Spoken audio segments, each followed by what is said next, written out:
Everyone all set? Can you hear me? It is on, right? Okay, thank you. So good evening, everyone.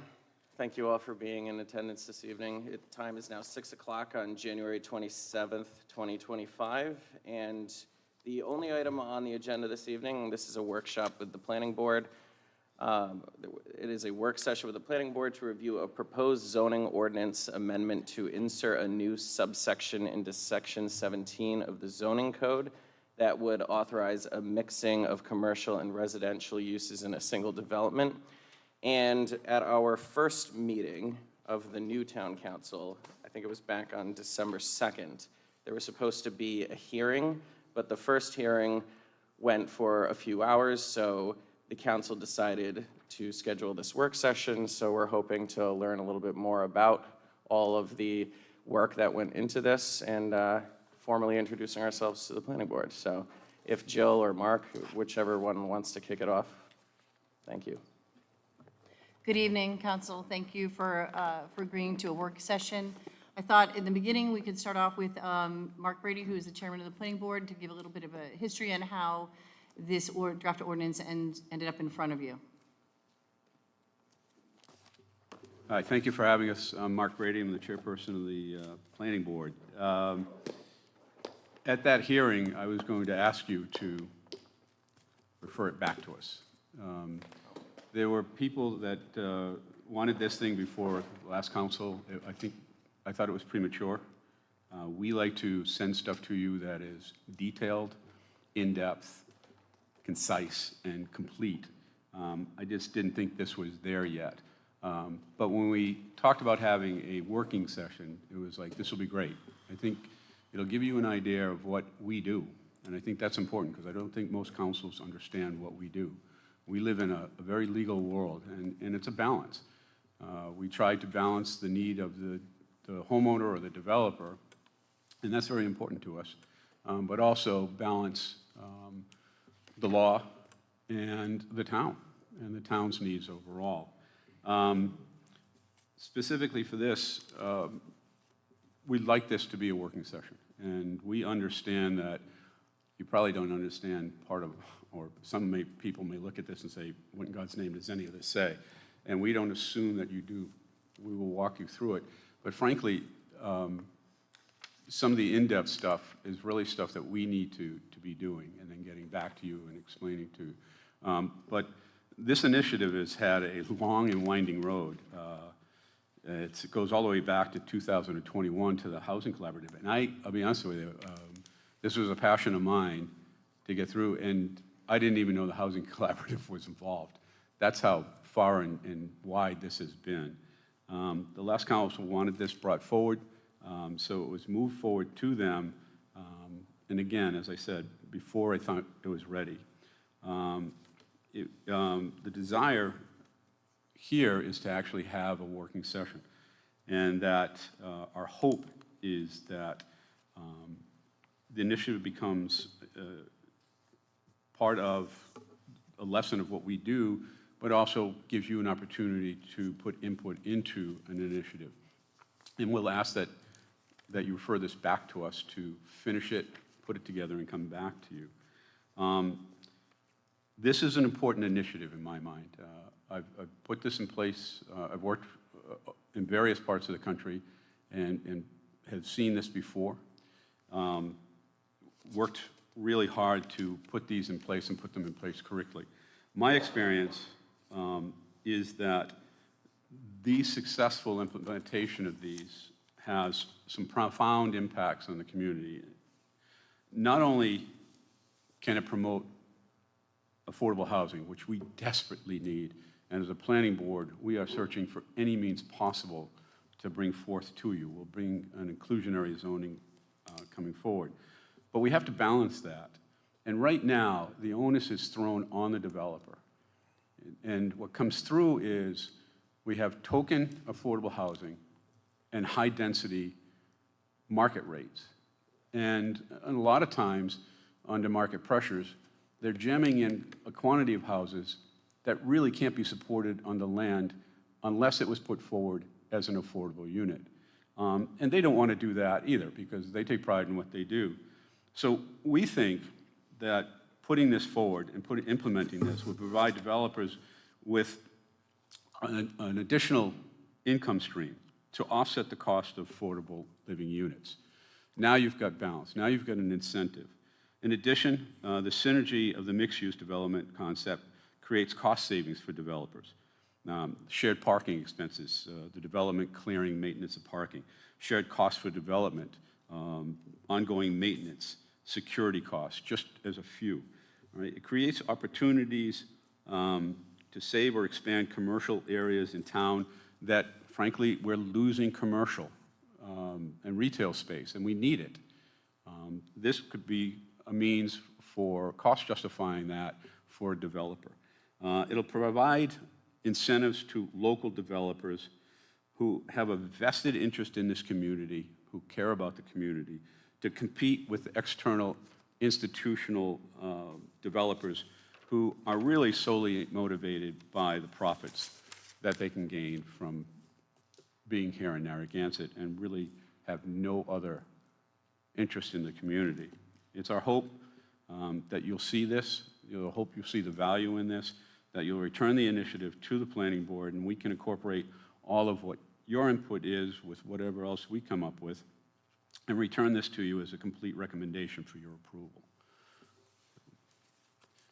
That's really what I wanted to introduce.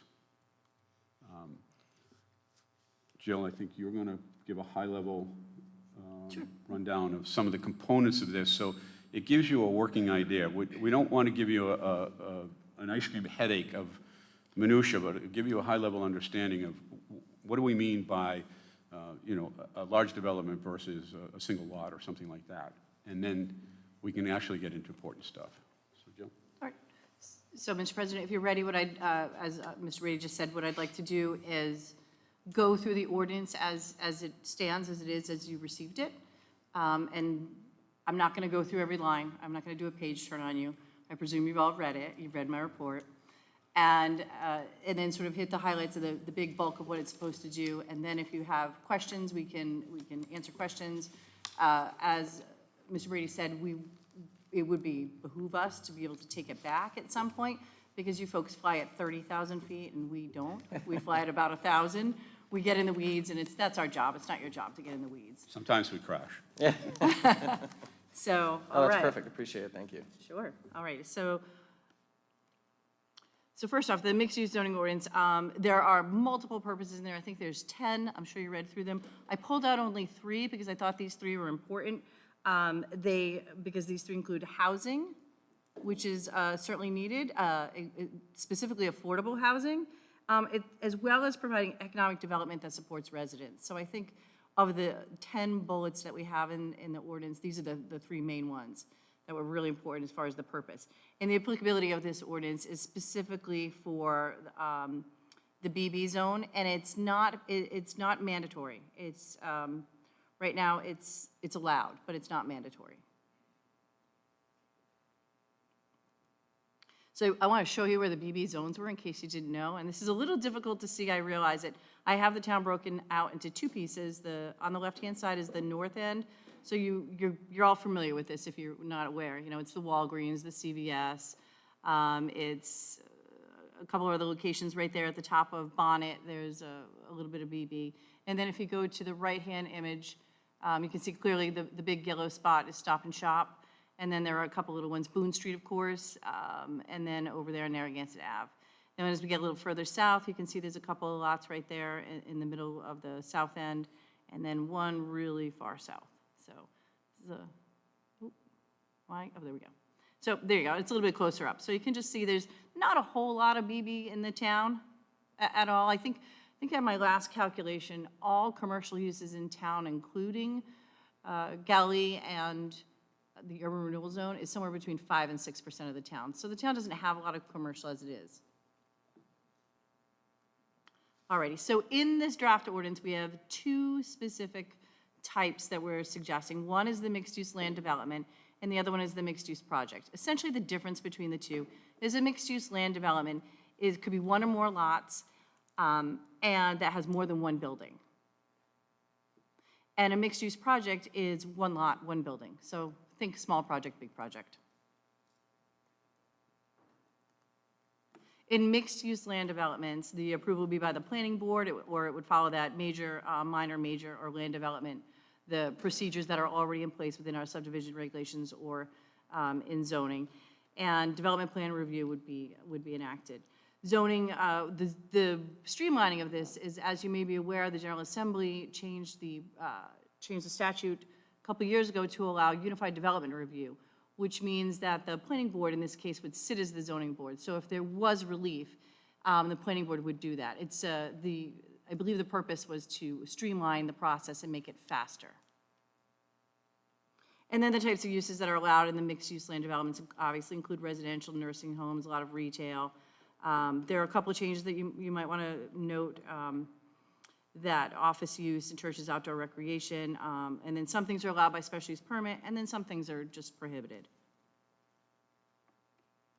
The mixed-use project, similar, it would either be approved by the planning board through the land development process if it's not regulated through adaptive reuse, or it could be done administratively if it didn't need any other relief. It applies to new developments or adaptive reuse projects. And again, permitted uses, most retail, personal business, residential, and then things like motels and some commercial uses that wouldn't fit the scale of a one building, one lot would be prohibited. And all of those use codes are within this ordinance, and I don't expect you to know what they are. Right now, they just look like a sea of numbers. But at some point, we can certainly go through that if you so choose to. So then there's performance standards for the mixed-use zoning. So commercial uses, right now we have it limited, the time is 5 a.m. to 11 p.m. There's a mix of uses, whether it's commercial or non-residential. So the ordinance right now says you can have up to 45% of the building, of the gross floor area of the building to be commercial, and then up to 65% can be residential. And that math, depending upon how you split it out, and how you calculate the gross floor area with, taking into account things like stairwells and corridors, things like that. And then obviously residential townhouses and apartments would be reviewed in accordance with a section that we already have in our ordinance for multifamily, and that's section 17.2. Commercial uses, one of the things that the ordinance points out is commercial uses should be consistent with the character of the district. And then open space regulation. So there is an open space regulation for mixed-use land development, so it's the big projects only. And it talks about having it as a separate lot for recreation, agriculture. And it can either be owned by the town, nonprofit, or a corporation. So the density and dimensional standards. So for when you're looking at the residential units, the density would be calculated based on the number of bedrooms. So if you were proposing one-bedroom units, then it would be 3,000 square feet of land per unit. So a 12,000 square foot lot would have 4. 2 and 3 bedroom units would be broken out differently, and 4+ bedrooms. Now, the incentive is if you're offering low, moderate income, then that dimensional standard goes down. So it goes from 3,000 to 1,800, 5,000 to 3,000, 7 to 4,200. So you can get more units for affordable housing. Mm-hmm. This is your meeting, however you like to run. Yeah, this is a live workshop, so just make sure you're talking on the mic. Yeah, I don't know how you guys can understand this, because I have a hard time understanding it myself. But I just want to ask you, Jill, so the density and dimensional standards, right? So all right, so 3,000 square feet of land. So if you have I'll just make it easy, 30,000 square foot lot, you can have 10 one-bedroom units? Or do you have to take out 25% landscaping or wetlands, or how does that, is it the gross, or is that a different pot that we have? Well, no, so the number of units or bedrooms, it wouldn't necessarily be linear, Mr. Durkin. It would be, it could be stacked. Second, third floor is really what you're looking at. So it wouldn't be necessarily a lot coverage thing or a wetlands concern, because it would be retail on the bottom. You could have office. no retail, but you could have office on the second or third floor, and then residential. So, but that says one bedroom, 3,000, For the calculation, correct. right, so, like I said, if the lot is 30,000 square feet, does that mean you can only have 10 one-bedroom units? If they were market rate. Market rate, right, okay. And then if they're not market rate, then you go into the affordable part of it. And then, what levels of affordability, I think you already said, if it's low income, is there different levels of, so if it's low income, you get more of a bonus as opposed to high income affordability, or is it all the same? Is it, you know what I mean by that?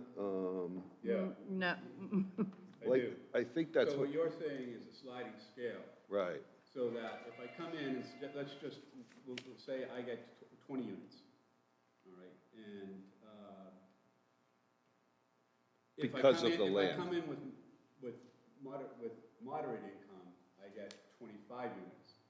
But if I come in with low-income units, even below the moderates, can I get 30 units? So creating some sort of sliding scale based on juxtaposed. So the lower the affordability or the threshold, the more units you get. yeah, and I'm not saying I think that's a good idea or not, but I'm just wondering if that is part of this ordinance, is that, Not to that degree, right, but it is there, yeah. right. So, all right, so residential use may be increased by up to 75% if a minimum of 50% of the pros are reserved as low, what is LMI? Low, Low and moderate. so that doesn't include, oh yeah, it does include low Yeah. income. But what you're talking about is something different, and I'm not even sure how legal it is, but it's something to look at. I just go back to like the last time I was on the council and we built that place on Clock Road. And that was like over 55, affordable. And I don't know if there was like a level of affordability with that or not, but I don't think it was low income. I think, That was, yeah, usually with those, it's usually age. But, well, it was I'd age, have but to- I think yeah, it's tied, I don't remember. I don't think you can be a millionaire and live there. That's an affordable project, Mr. Yeah. Yes. Right. Those count as affordable units for the state standard. Correct, all of them, right? Yes, I Every believe single so. one. It Yeah. was before my time, but yes. Yeah, and those would be there for 30 years somehow, I remember. I 30. don't know what the time frame, if it's 30 Yeah. or 50. Right. Yeah, all right, my mind's just, I just wanted to ask that question. 'Cause Sure, I wasn't absolutely. sure if it was clear, you know? Well, and some of this might not be clear because it needs to be changed. Yeah. Yeah. Yeah, So that's, yeah. 'Cause right. you want it to work, because, Of course, to change an yeah. ordinance is not that easy. No, but, and this one's really important, I think. Yeah, Because of what it can do for our local economy. And that's what we're dealing with right now. We have external developers, and I'll be honest with you, I work for them, and I'm being contacted. And they want to come in heavy, and they don't care that, the neighbors are kept up with. They're just looking for an income stream. So we're looking for strategies to make it a level playing field for local players to get in. Now, can an outside person take advantage of this? Absolutely.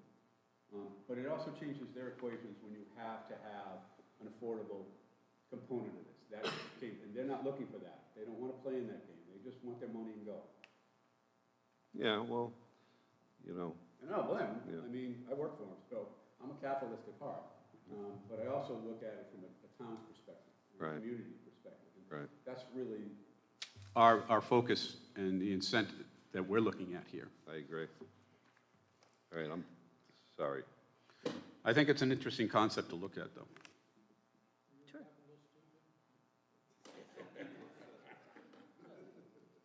like, that's a bad thing? Okay. All right, so thank you, Mr. Durkin. You brought us to the incentives, which which we just covered. So it could be, the residential uses could be increased if there are low moderate income housing proposed, the FAR is waived, and then the commercial use can be increased up to 50% if some of the land area is conserved as open space park. Those LMI units, so one of the things that we have tried to do, certainly in this town, and I'm sure in multiple other towns, and it could very well be state statute, is to require that the LMI units are not distinguishable from market rate units. So that's what this one is. So they can't be any smaller than 360 square feet, and the exterior appearance, the number of bedrooms should be equal to the market rate units. So you're not putting, it's not all your studios that are affordable, and then you're putting in the 3 and 4 bedrooms. And our philosophy behind affordable is, I like to call it, really, working people's housing. We're looking at town employees, medical people at the hospital, nurses, state police, they can't afford to live here. Our own children can't afford to live here, so we're looking at that market. How do we make it so that it's attractive to come to work in Narragansett, because there are opportunities for housing. So we want them on an equal par. We want them inviting. And so one of the other parts of that incentive is if the units are for sale, then the AMI, the area median income for those LMI units is a 100%. And then if the units are for rent, the AMI would be based at 80%. And there's some people over there who are saying, what in God's name is AMI? Area median income. It is a I don't know what the number is. Rupert, help me out here.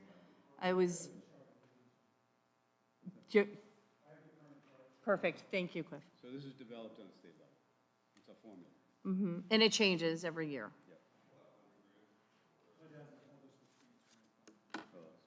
Thanks, sir. All right, so a family of 4 at 100% area median income is an income of approximately $112,000. Family of 4. And then 80% would be, and then 80% would be just under $90,000, $89,900.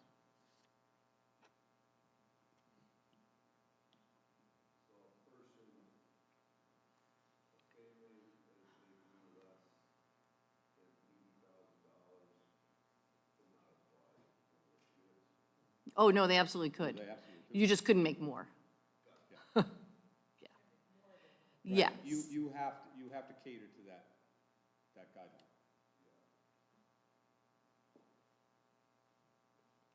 Should I move on? All righty, and then there are design standards. So again, I didn't go through all of them in great detail here, but that village style, the parking should comply. There's an opportunity for parking for shared parking, which is already a provision in our ordinance. The circulation for the mixed-use land developments, because it would be bigger lots, larger building and multiple buildings. Signage would still meet the same signage as what's already in our ordinance. And the max height of buildings actually increases a little bit. This is interesting. So it could get a little bit taller if it was on a lot exceeding 10 acres, or if even if it's under 10 acres, the building can get a little bit taller than what our ordinance allows right now. To accommodate, the thought was to accommodate residential and/or office on a second and third level, a second and third floor. And then the proposed ordinance does reduce the setbacks from the road with an internal roadway, and the mixed use, right now it's written that mixed use cannot be used, because the intention is for long-term housing and for affordable housing, which isn't short-term. It's written right now for no short-term rentals less than 30 days. And then we get to the table. So there is a permitted, thank you, IT. No. Okay. There is a table in there for both mixed-use land developments and for mixed-use projects, and it goes through, I think it's a couple pages, and it goes through all the permitted uses, special permitted uses, and accessory uses. It's a tricky table to read because I believe this portion of the ordinance went back and forth at the Affordable Housing Trust Collaborative because it's a difficult table to read no matter which way you look at it. It refers to use codes, which are in our actual ordinance under section 6.1. So if you were to want to see what was involved if you're allowed, for instance, a lunchroom or restaurant with no alcohol service, I believe that's use code 5813. It's in there. But you'd have to go back and sort of look it up. I think it was a way to keep this ordinance from being unwieldy. So that's it in a nutshell. That's what this ordinance is. That's what the intention is. That's what the purpose is. As mentioned, when I started looking at this, when it was first put on your schedule, I started looking at it in some real depth, probably in October or so, and I noticed that there were some errors, things in the use table that should be fixed. And the more I looked at it, the more I realized it's probably about 24 of them. And they were Scribner's errors from when it was written. The ordinance, the draft that was used was created on an old ordinance, and those things just need to be updated. There's a couple of mathematical calculations I think could be cleaned up or more easily reworded to be more easily interpreted.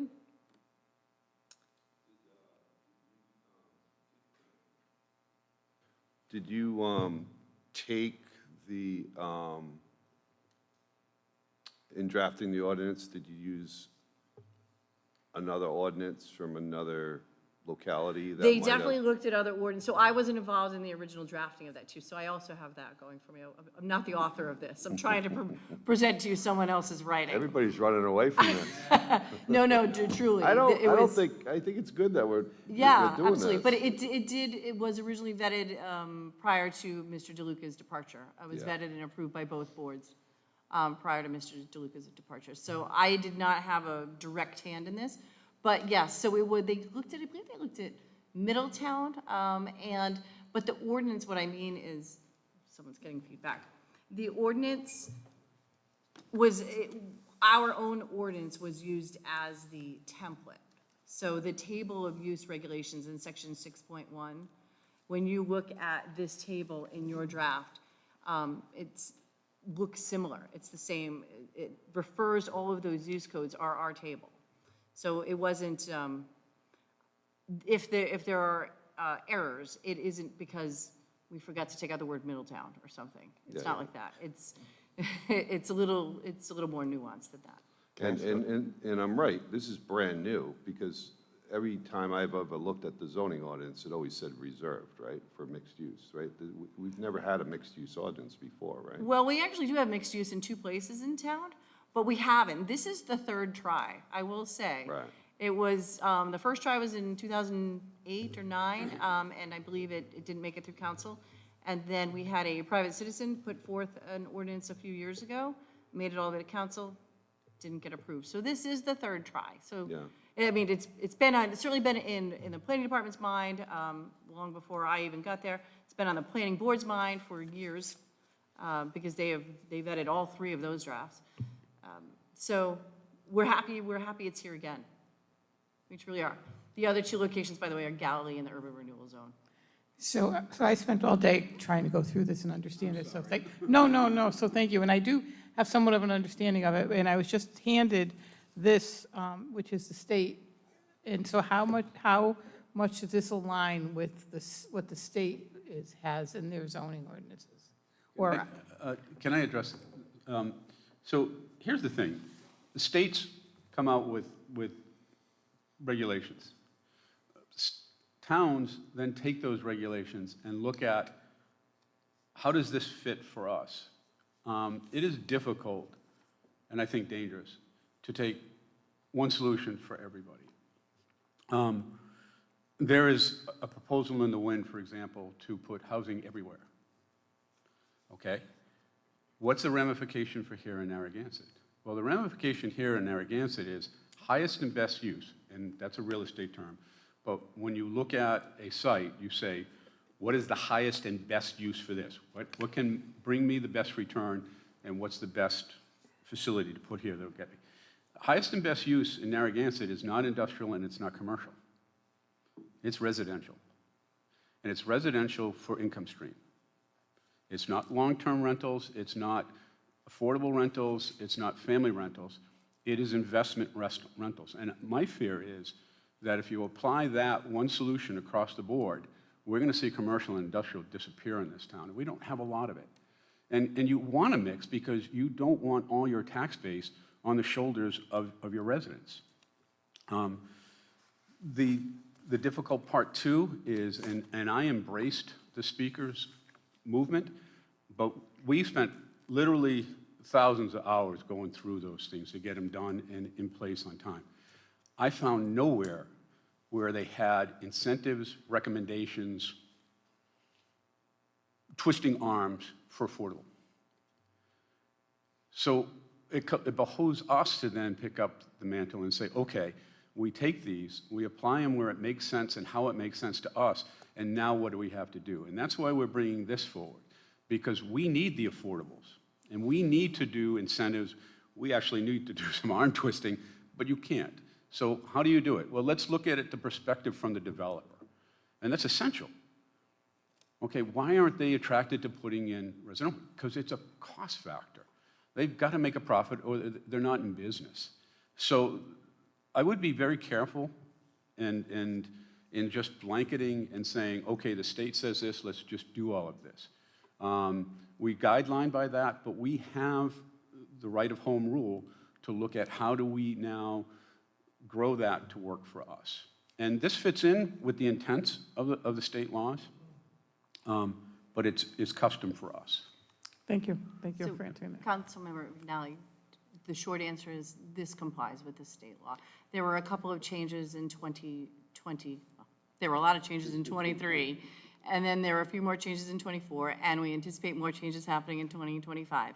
But this right now does comply with the state law. Okay, thank you, because like I said, I was just handed this, and I hadn't had the opportunity to even read through it, so I was just curious. Thank you. First thing we have to go to. Thank you.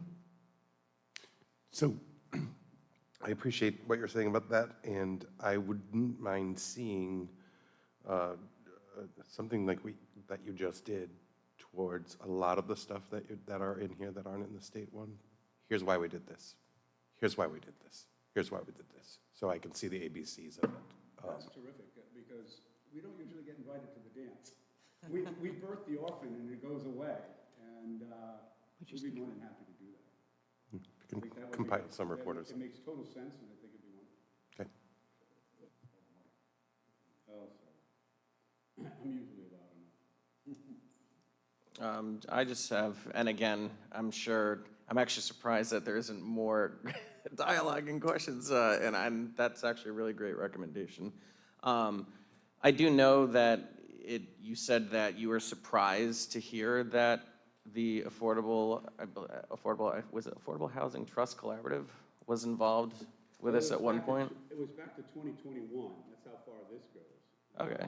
You know, so I was not aware that other people, because I was so focused on trying to move this within the planning group, and then to find out that somebody else had already picked up the mantle.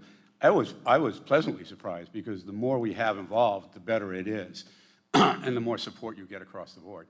But I didn't even know the length of the history of this. Yeah, so I guess maybe I'd have to go back and check the minutes. I was just curious to see like what kind of interaction they had with the development of this and the influence on the recommendations for this. The Affordable Housing Trust Collaborative started talking about this in 2021. Yeah. They've been at it for a while. Okay. They kicked it back and forth. Mr. DeLuca drafted, they looked at that's the Middletown ordinance. They looked, one of their assignments, they actually took home an assignment, all of them, and researched mixed use in other locations. They talked about it almost every month.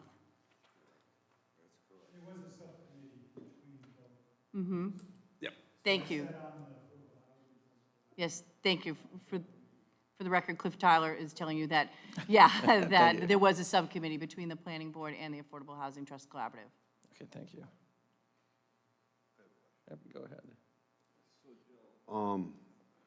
So if you have a square lot that is 200 by 200 by 200 by 200, you know, for an acre, 200, I think that's an acre, about an acre, 40,000 square feet, right?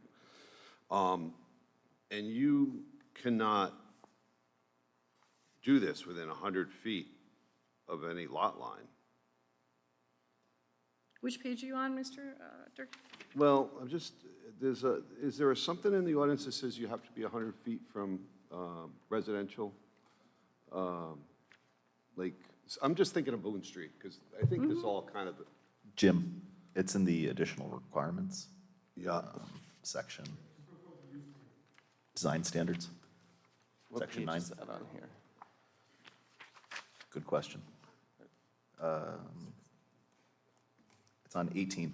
Sure. So the way, the workaround for that, Mr. Durkin, is that the applicant would request a waiver.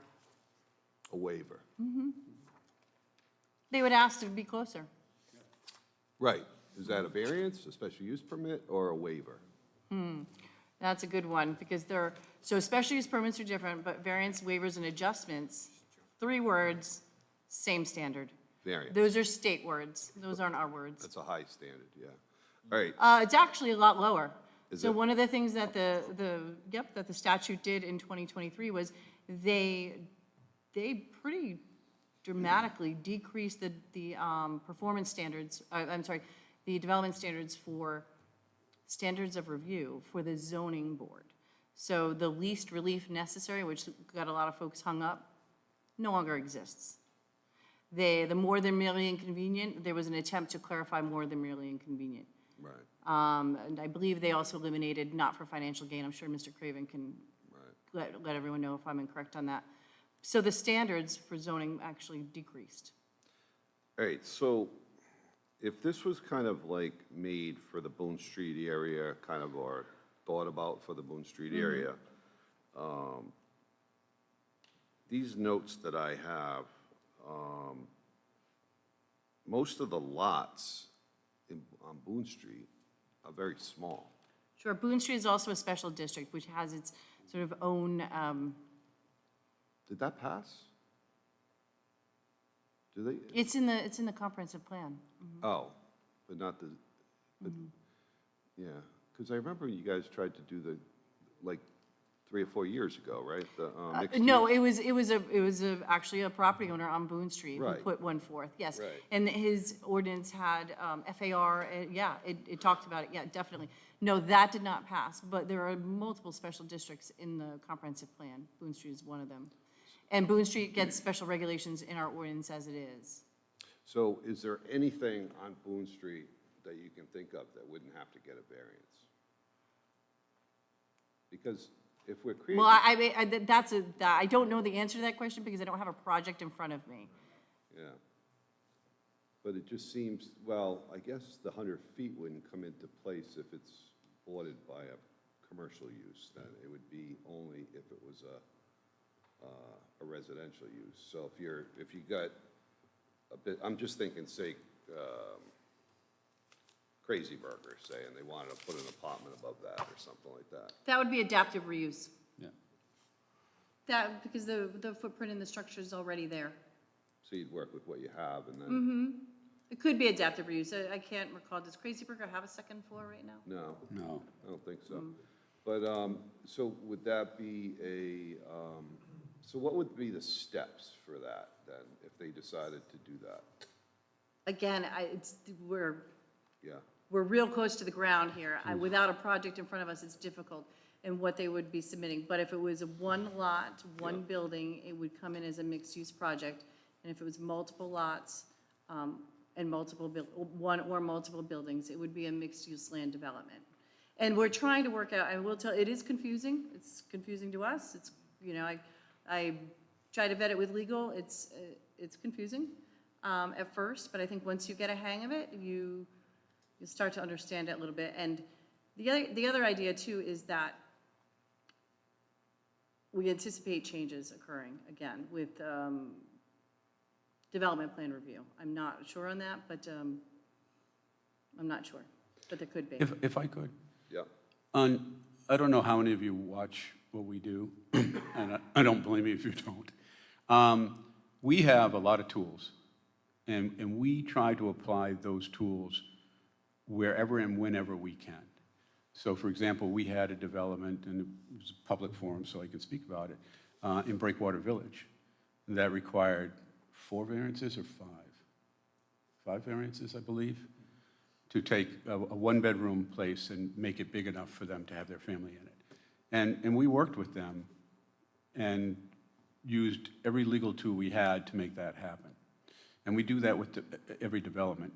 The difficult part is, and the reason why you're not getting a black and white answer is, no development is the same as another development.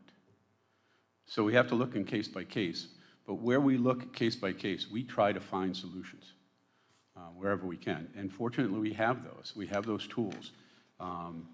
My fear is with some of the changes coming, that those tools are going to disappear from us.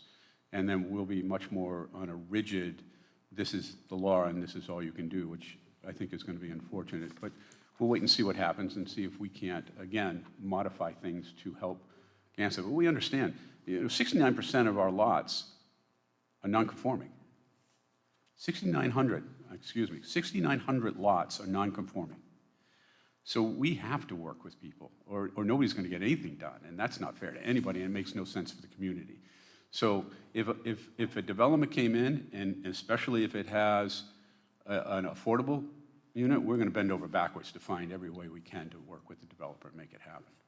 And that's not just because it's us. Any planning board is going to do that. That's our mission. Does that help a little bit? Well, it doesn't make sense to me. Okay. And I'm going to be honest. Yeah, no, this is what this is about. Okay, so if that's the way you feel, then why would you add 15% to every dimensional regulation in this town? Okay, so here's the thing. There's a lot of reasons to have dimensions on a lot. One of them is emergency. They want to be able to get equipment in and out, and they're very, very particular about anything that we do that encroaches into that, right? 2, it's what kind of community do you want? We're not even a suburban community. We're a rural beach community. So if you start giving up and going from lot to lot, you change the scape of your community. Mr. Chair, excuse me. Or I think we're digressing though off the point. Yeah. It's a different subject. Yeah. Different matter. Yeah.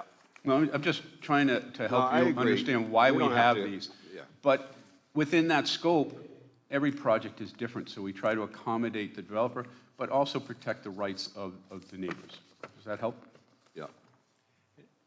If I could jump into, Jim, I think where you're reading the 100 feet from existing residential, that's for new principal buildings. So Boone Street wouldn't be in that situation because they wouldn't be new principal buildings. They're already existing buildings there. Well, if you take down the building because it needs to be taken down. But I mean, you're, there is but you're some using, vacant you're using building. the same footprint. Yeah. So there is some vacant land on Boone Street. There's the corner of Continental and Boone. There's the corner of Central, Rodman and Boone. Are those all commercial? Those are BB. Both of those, when the building, prior to the building being demolished, both of those received received relief. I can't recall what it was, probably not special use permits, probably just variances. Both of those received variances for reconstruction. So when if you had a building existing and you wanted to demolish and rebuild it, there's a provision already in our ordinance that allows you to maintain your existing nonconformity. So there were other lots on Boone Street, for instance, that were able to maintain their nonconformity. And that in the case of the nonconformity in this point is the residential. So there is that provision. And the variance goes with the property. It stays with the property.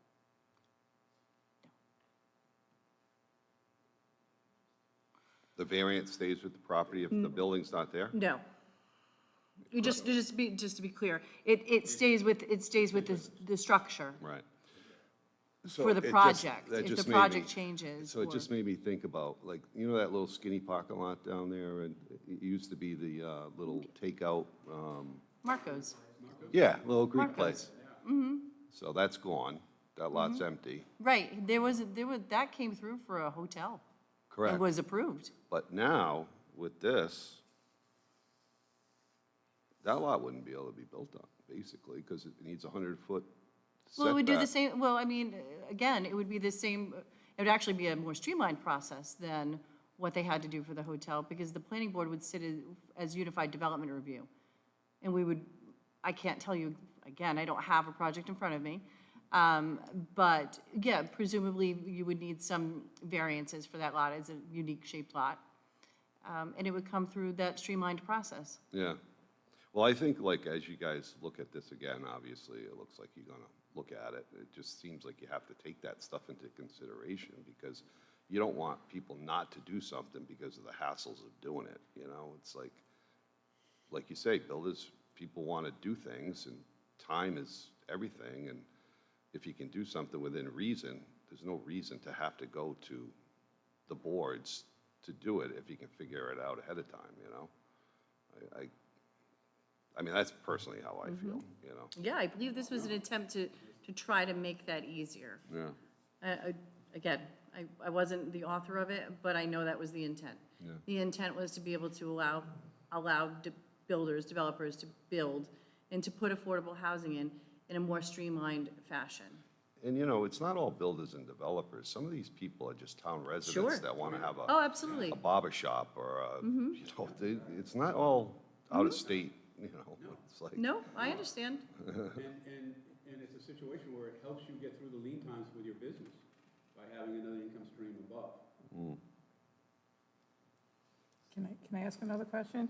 But way back to the basics, because I'm way back here. Sure. So I pulled up this town of Narragansett zoning map so I could understand what a BA. And I noticed today that there's like a BA, a BB, and a BC, and they all have businesses, and a GB, and they all have business. Why are we just doing, maybe you could explain the difference between them and why only BB is affected? Yeah, we discussed this, and I want to do everything at once. And then we realized, You got to put your mic on.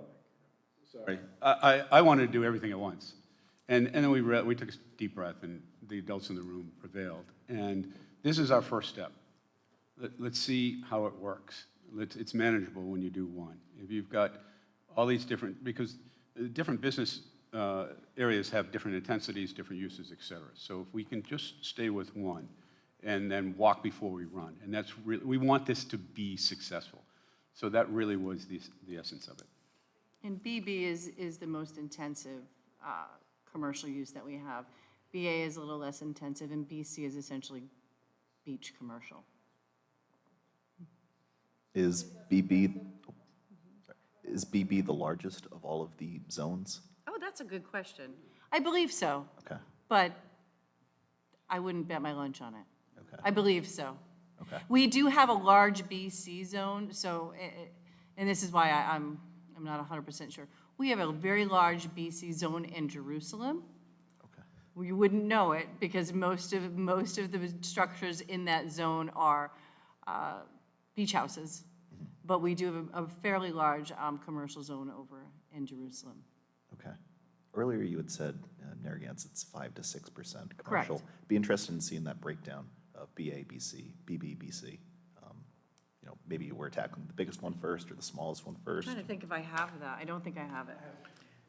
Oh, Or How about- even for how the about that? council's, even for the council's Wow. reference, since we're all new, the percentage of each type of zone and. And if we could just, when you say more intense, less intense, what does intense mean? so Stop and Shop. Okay, okay. that's intense, okay, and then what would be the less intense? On CVS? Boston Neck Road up in the north end of town, where the open space is that looks out over to the bay. The office building? Yeah, the office building there, that would be less intense. So that would be a BA versus a BB? Off the top of my head, I don't know the zones, but. The beach club next door, it might be, yeah, Okay. exactly. So they're there. Thank you. Thank you for the clarification. So to answer your question, I don't have it by acreage, but thank you, Mr. Tyler. The BA zone has 24 parcels. The BB zone has 145. BC has, and again, this is mostly the residential lots in Jerusalem, 1,159. And then we have 2 industrial zones, 39 lots and 63 lots.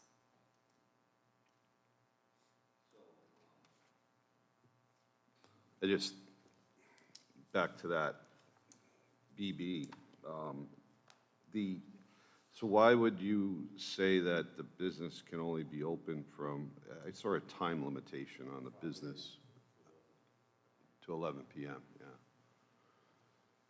So if Stop and Shop wanted to put apartments above the Stop and Shop, which seems like that's not gonna happen, but Stop and Shop would have to close. at Right, 11. so, Mr. Durkin, you bring up a good point, which is one of the changes that, that staff has already looked at, which is adding a caveat in there that says if it's already a pre-existing non-conforming use with different hours, those hours remain. My board doesn't know this yet, but I already have that drafted in. I would wonder if hours should come before the council at that point for that type of licensure. No? No? No. That's an extra step. You do typically do hours for, like liquor licenses, which come before you. But this wouldn't come before you. That would be adding a step. You can add a step if you like, but I just, it blanket goes hours. against streamlining. Blanket hours seem just so definitive, that's all. Yeah.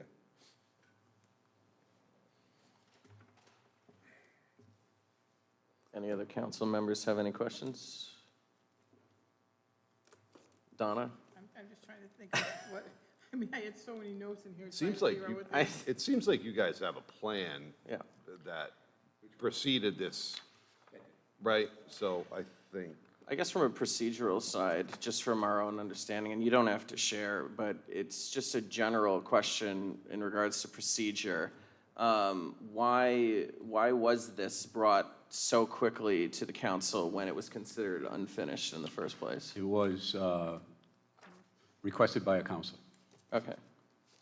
So if and when we send this back to you for additional review, Yes. is the standard turnaround time 30 to 45 days? I don't know if that's like written in somewhere. I just don't know how much time you even need. We will expedite this. Okay. I mean, we want this to happen. So we would expedite this.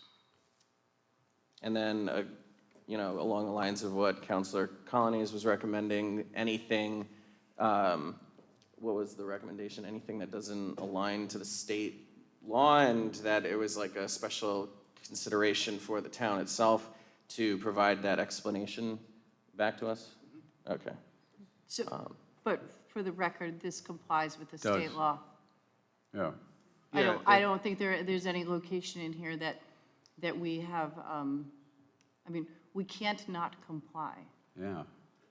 but also the intent, you know what I mean? Like, I think it's important that complying and the intent of the state law is, kind of, Though it complies, there are added things in here that aren't in the state law, correct? The added incentives are for affordable housing, which Yes. isn't in the state law, Mr. Colonies. You are correct on that. You- So the town of Narragansett has put incentives in for affordable housing. Absolutely. That's great, and if there are like, and that's what we talked about, if there's anything else in there that can just broken down into ABCs, that's all I was Yeah, asking. no, for. no, no. Yeah, I think that's it. Well, and I just want to be clear, it isn't that it doesn't comply with the state law, it's that we have, every municipality has the ability to, within the parameters of the law, to make it your own and to make it see fit for your community, because your community isn't the same as every other community. I agree.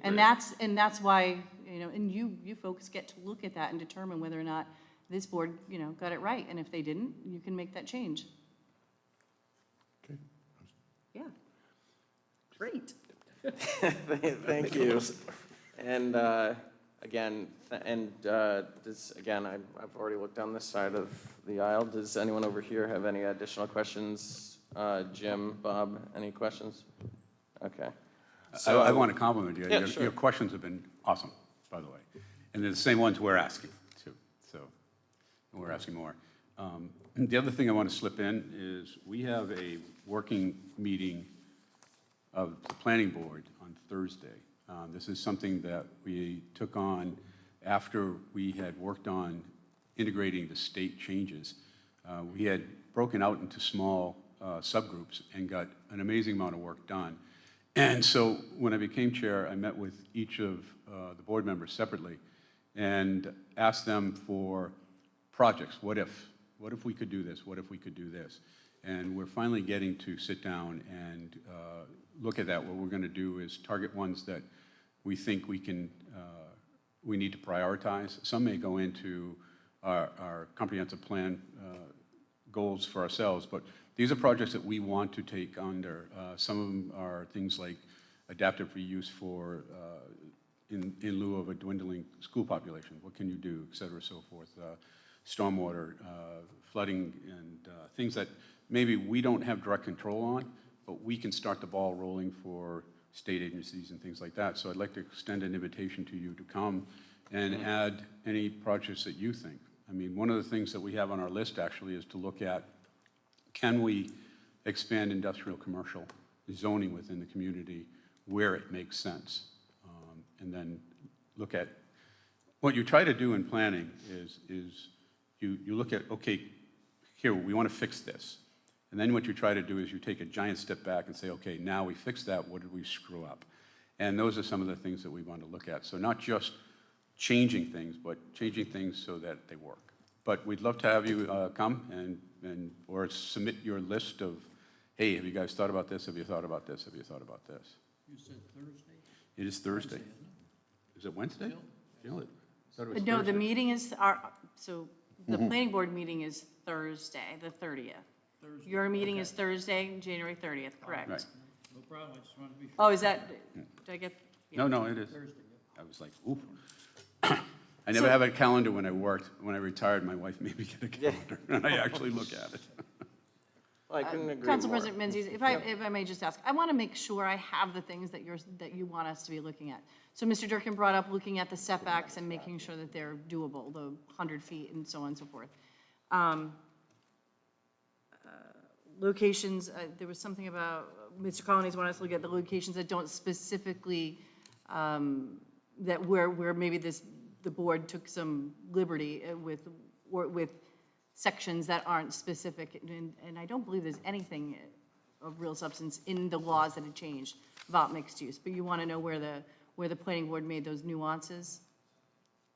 Yeah, we don't mean to insinuate that there are. It's just because we're new. We're just wanting to make Oh, sure that no, we've dotted all of our course i's not. and crossed our And t's. there absolutely are, things like, we're allowed to draft up incentives, and that's what the planning board did. Those incentives for affordable housing, for instance. Thank you. Okay. What else? Possibility of a sliding scale on units, low income, moderate income. I think it's something good to look at. Maybe not. No, I'm trying, but I want to hear from the council what the council is interested in. Can someone elaborate on what that is? I think that was you, Jim, about the sliding scale. I was just asking. I'm not asking for that, but everybody always talks about, firemen and policemen and teachers and nurses and stuff, and there's other people, There's cooks and bartenders and, that serve us on meals and, it's, but anyway, I have some notes here. From, Yeah. no building within the 100 feet would not let anyone build on lots under an acre. So existings should be exempt, or there should be something for I guess, smaller lots of record, I guess, but I'm not sure if the state laws, do the state laws, with the setbacks and stuff, is that only residential, or is that commercial too? If you have a non-conforming commercial lot, is it the same as having a non-conforming residential lot? Mr. Craven? It is. It's blanket type, yeah. So that probably helps in itself. The 15% landscape seems to be a lot if you have a small lot. Like if you have a big lot, 15% doesn't seem like much. But if you have a small, tiny lot, it seems like a lot. But maybe the landscaping can be in the right of way or something. I don't know. Sometimes it is in the right of way anyway. After building and blocking are carved out. Time restrictions shouldn't be a blanket requirement. Should be for the business itself, I think. Gives the town more leeway to control over the business also. I think this is the area you don't take the short-term. Obviously, short-term rentals is something that is, you wouldn't want to be doing because they can't be affordable. Because you have to think of this as, this doesn't necessarily have to be affordable, right? There's an incentive if it's affordable, right? So people, if the affordable incentive isn't any good, no one's going to do it. We can't make it. Right. I mean, you know. You try to do things, and we're trying to get imaginative here. So we have to think, you know, obviously people like the gentleman that's here, who's had a lot of input on this, is important because he actually builds these things. The other thing to note is we have two affordables in Narragansett. We have the capital A, which is the legal affordable. Yeah. And then we have the small lowercase a, which is long-term rental. That's at a different rate than what seasonal rentals tend to be. So we do have, it's not semantics. Really, the market has two different rates. So, but unfortunately, you know, if they're rented, the owner can do what they want with it. We have, you know, but if we put incentives in, now we can kind of put conditions to those, and that's why we're looking at the incentives. Oh, so you're looking at the incentives in this ordinance too? So, yeah, so, I mean, if we're going to give leeways for, say, densities, it's like, okay, but here's what we want back. Right.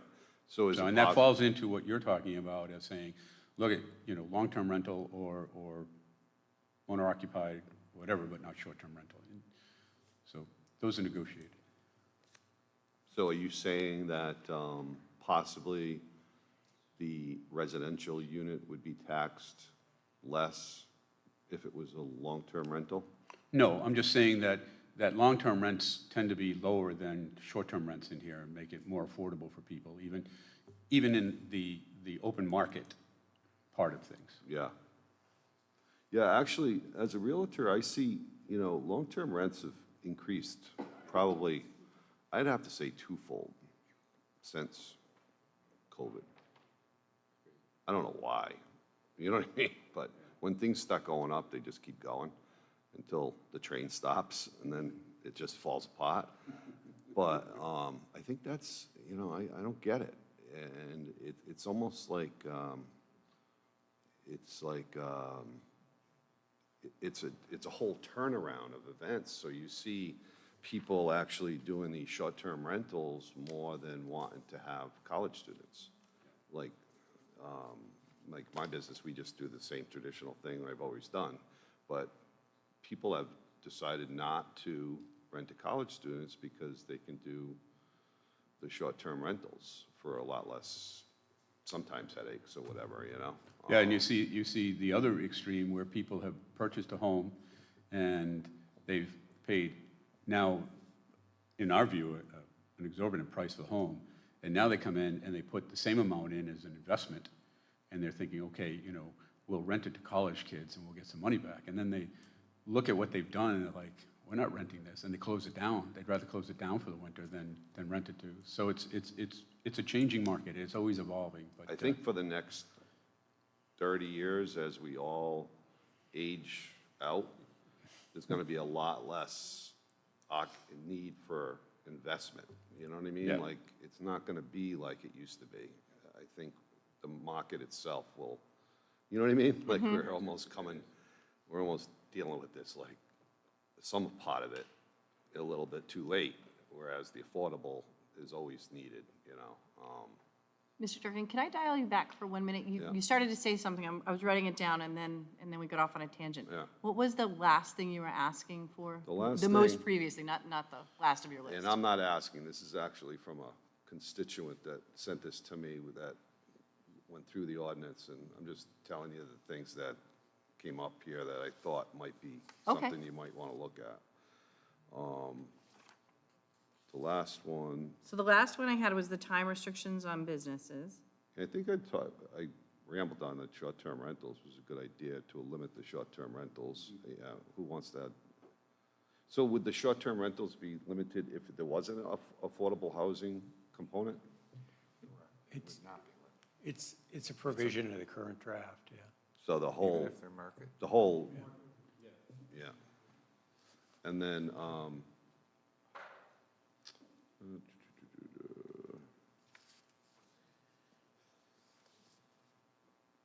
maybe lots under 3/4 gets a 50, so maybe lots under 3/4 acre gets a 50% reduction, as is done in the setbacks for residential property. No one will build because once you have commercial on the first floor, you need all the stuff that goes with commercial in the residential build, making small building very expensive to build because the fixed cost only can be distributed over a Jim? few units.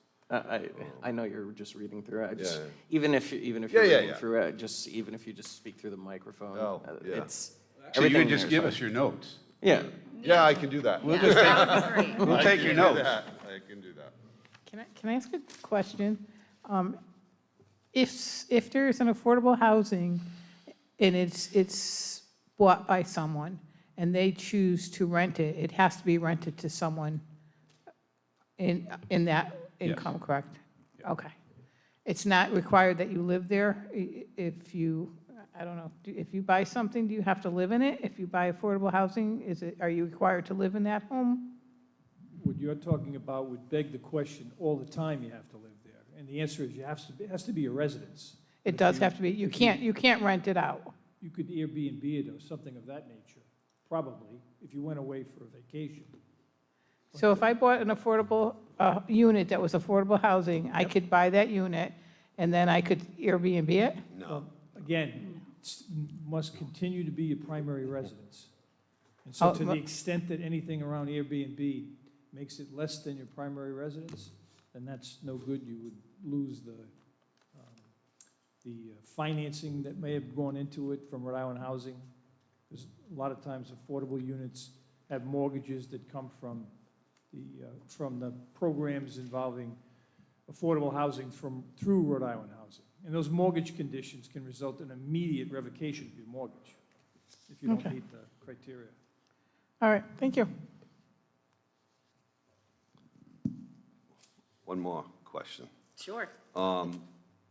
So,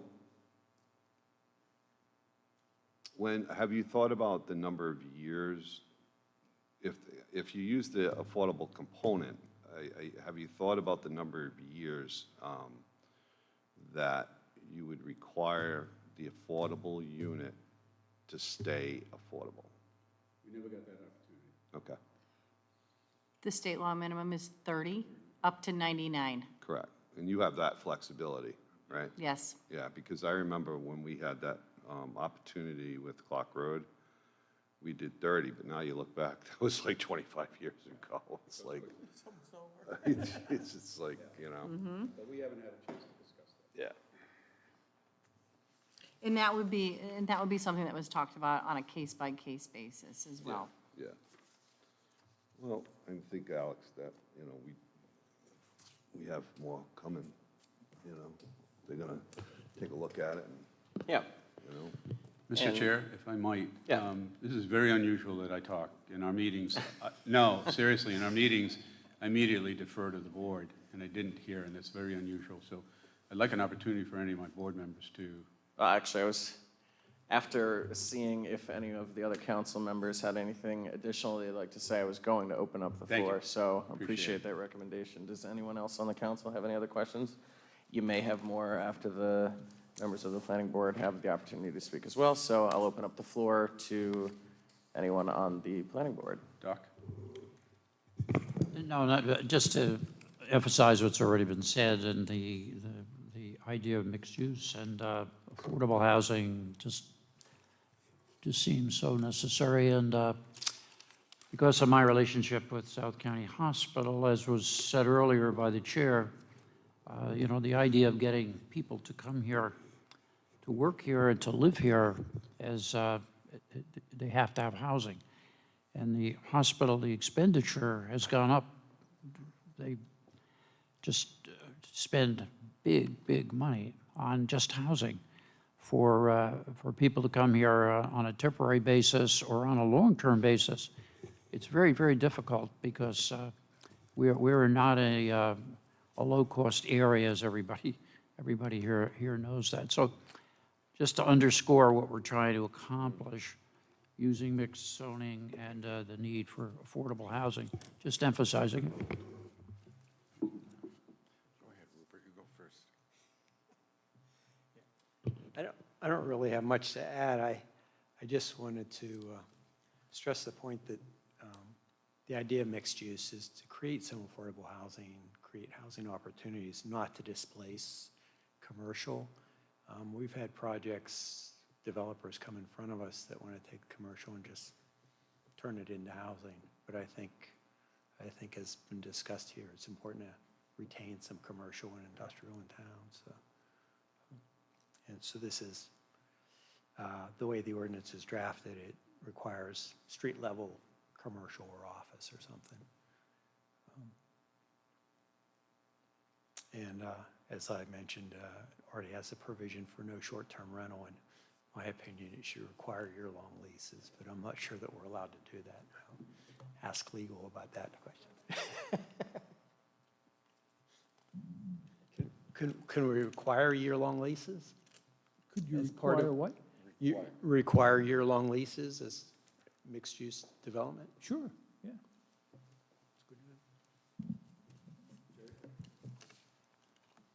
I was just curious on just a general consensus of the council.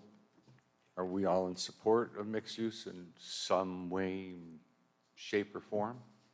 I'd hate to do all this work and bring it back to the council and be turned down. I don't think there's, well, I'll actually open it up to the floor to each council member to share their feedback, but I think this is one particular issue that we can all agree is a very important issue, and I don't think we would be having this meeting in full transparency if we weren't concerned to some extent. But I'll pass it down to Councilor Torrealde to share his feedback. Bluntly, yes, we're all invested in this. We want this to happen. We ran on a platform of trying to bring affordable housing to Narragansett, and this is a great step towards that, with the added benefit of bringing commerce to our town. So I am in favor. Great. Thank you. Councilor Colonies? I'm interested in learning more. I told you I need to get the ABCs of this, so that's important to me to understand everything. So, yeah, I'd be happy to keep moving forward. And while that's already a consensus, I'd like to hear Donna and Jim's feedback as well. No, I too am very excited about it. I think it needs to be done, and I think it's something that, as Ryan said, something we campaigned on. Affordable housing is very important to me. Getting families and people back here so they can work is very important. So yes, I support it. I think if we continue to have these conversations and can work out all of this, I think it would be great. Yes, I think it's long overdue, but the only way to do it is the right way, because it's just hard to do it after the fact, you know, these ordinance changes and stuff like that, you know. So That's my feeling. Good luck. And I can appreciate the fact that, learning about the history of it being, like, the first time go-around was back in 2008 is baffling to me. I mean, I was still in high school to hear that, and to hear now we have this third go-around, and we really do want this to be successful, I think. That's the general consensus here, and I understand there's a lot of red tape. Nothing is perfect. Even laws are amendable. I believe we always have a constant work in progress here, but we want to make sure that this is cohesive and all-inclusive as possible for this go-around. So not only do we appreciate all of the efforts that are going into the review of this mixed use, but also if you have any additional recommendations from all of your various levels of expertise on ways in which we could also better promote affordable housing opportunities in this town, because this isn't the only time that we'll have the opportunity to address this, but in many other avenues. We're also meeting with our state senator, Alana DeMario, and State Representative Carol Hagan-McEntee on February 3rd for a work session at 6 o'clock.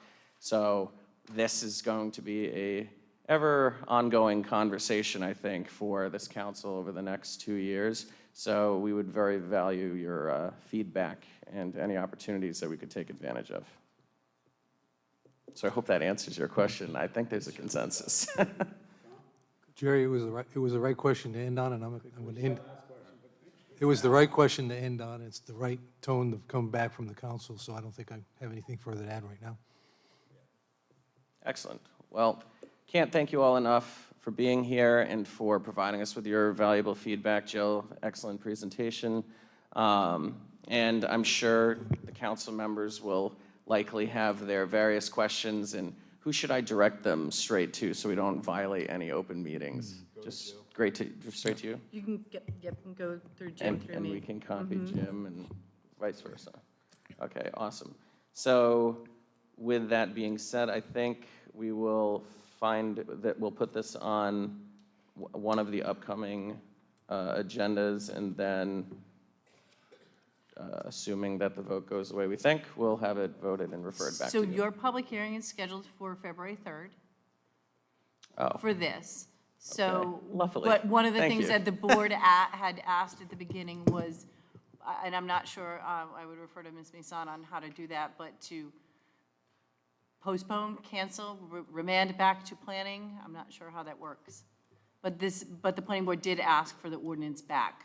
Yes. So you don't have to fly it, you can still fly at 30,000 feet. Thank you. I would defer that to Jim as to any recommendations on what we should do with that. With the public hearing that's currently scheduled for February 3rd, and I know we're finalizing the agenda, is that something that we can just pull or cancel or? Oh, okay. Well, when you're ready. And one of the reasons why I ask is because presumably we're going to have a very revised ordinance to you. And Right. we'd like it to go out to the public. So the And way we don't want ordinances to work, waste they're anyone's advertised in time the to paper. come for the Yeah. hearing, and then, Right. oh, and by the way, everything that you see here, it's about 90% right, and the other 10% is going to be Right. tweaked. Gonna be I want to light put something out there surprises. as right as possible, And and right now if there's it's not. anything this council has come to learn is that we appreciate the length of hearings and how long that they can go. So we don't want to have 2 hearings if we can make it in one. So I agree, and thank you for bringing that up. So I'm sure that's what they're discussing now.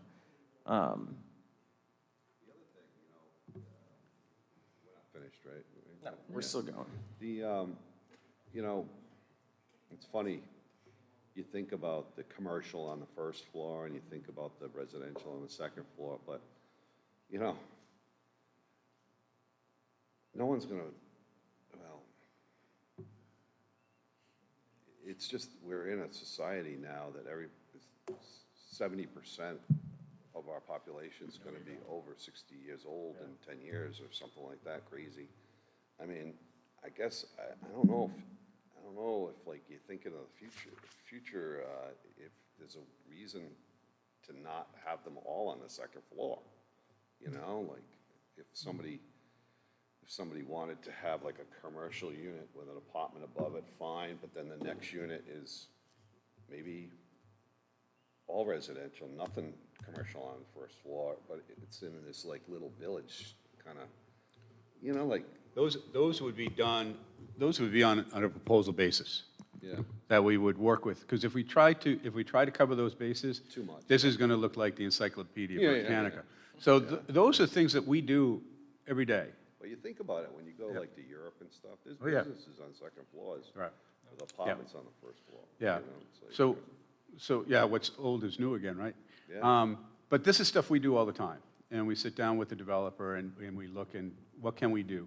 And so that would be, and this gives us the flexibility to do that, but still creates a structure within a developer to work in. So they know, this is what I've got to do. So essentially, inside can work, so. We want to thank you guys. This was great. Thank you. I'll yield back to our town manager to answer our question from earlier. The public hearing that was previously scheduled was continued with a date certain, which was February 3rd. The hearing remains open. On February 3rd, the council can continue it to a date certain, and also, at the same meeting on the agenda, they can refer it to the planning board. A suggestion that Mr. Craven made is that this evening might be a wonderful time to just knock it off the planning board to say how much time they think they may need for it. That way, on the 3rd, when you do the agenda item, you will be able to put a date certain, if you have any idea. So, thank you, Jim.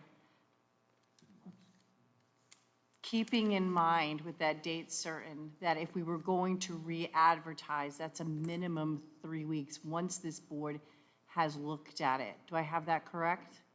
It's a 3-week advertising of any new ordinance? Not if we continue it, right? Well, what I had previously said just a minute ago was, presuming that the ordinance will come back with some substantive changes to it, we'd like to put it back out. 2 more pages in Narragansett Times. It's Maybe full 3. transparency. I'm just, it's up to you. If you don't want to put it back out, the old ordinance has been properly advertised. No, I think if there's substantial changes, as I expect there will be, I think that is the right direction that we continue to do so.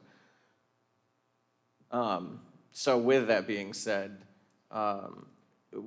if on February 3rd that the recommendation is to continue and to send it back to you, how much approximate time do you think that you would need to conduct a review so that way we can continue the public hearing to a date that makes sense? Yeah, Mr. Chair, can we get back to you on that, because you kind of caught us sure. flat-footed on this. Yeah, no problem. And the reason being is, I want to give you the shortest time frame we can, but I want it to be real, Yeah. okay? And I don't want to come back with you, again, with something that's half-baked. Nope, that's totally okay. If you could just have an answer by the time of the meeting, Yeah, that would be more we'll than get it before appropriate. then. Appreciate Thank you. it.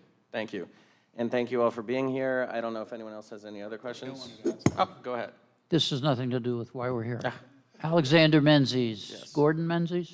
No, actually, Menzies keeps sprouting out of the ground Oh, all of a sudden. he was But such a I do know of wonderful that old name. physician here. Who's really one of those always on call, wonderful history, you know. Well, I only strive to be In any a case, percentage of as great as Just he like was. It's the a town great council name. president. And he left an unclaimed will. And again, we have our meeting on Thursday. It's a Yes. working meeting. You are more than welcome to come or send forward ideas and initiatives that you'd like us to look at. Appreciate it. Thank you so much. Thank you, everyone.